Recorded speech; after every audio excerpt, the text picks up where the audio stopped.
On a tous déjà acheté un produit, des écouteurs, une télé, un micro-ondes, et d'ailleurs, j'ai fait une vidéo sur le sujet. Je la mets quelque part par ici.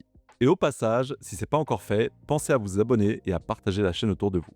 Ça m'aide énormément.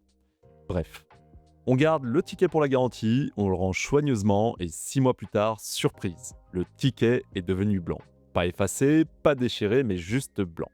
Et c'est exactement le sujet de la vidéo aujourd'hui.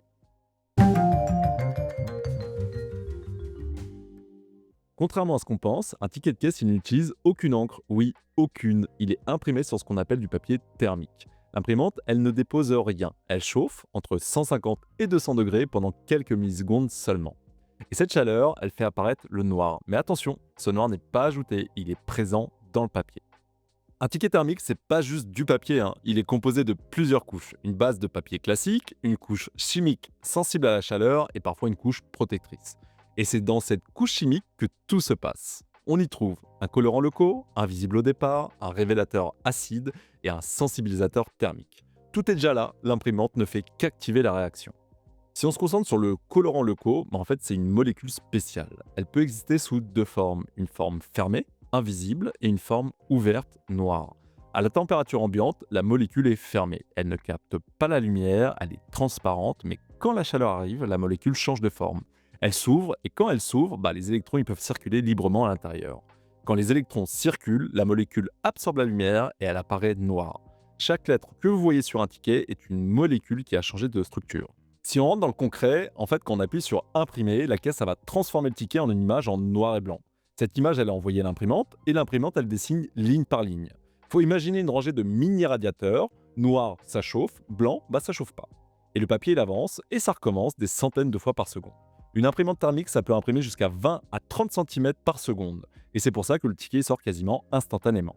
La contrepartie à cette rapidité, c'est que c'est pas fait pour durer dans le temps, hein, ça va pas durer 20 ans. Les ennemis d'un ticket, ça va être la chaleur, les rayons UV, l'humidité, certains plastiques. En théorie, on estime que 1 à 3 ans, c'est la durée pour un papier standard et jusqu'à 7 à 10 ans pour un papier de haute durabilité. Mais seulement s'il est conservé à moins de 25 degrés, à l'abri de la lumière et dans un endroit sec. Pendant très longtemps, le révélateur utilisé était le bisphénol A, le BPA, classé comme perturbateur endocrinien. Et depuis janvier 2020, il est interdit dans le papier thermique en Europe. Il a été remplacé par d'autres substances comme le BPS. Mais les recherches continuent sur les effets potentiels. En gros, avant 2023 en France, environ 30 milliards de tickets étaient imprimés chaque année. Lors des débats autour de la loi anti-gaspillage, il était estimé que cela représentait environ 2,5 millions d'arbres abattus par an. La production représentait aussi environ 9 milliards de litres d'eau par an.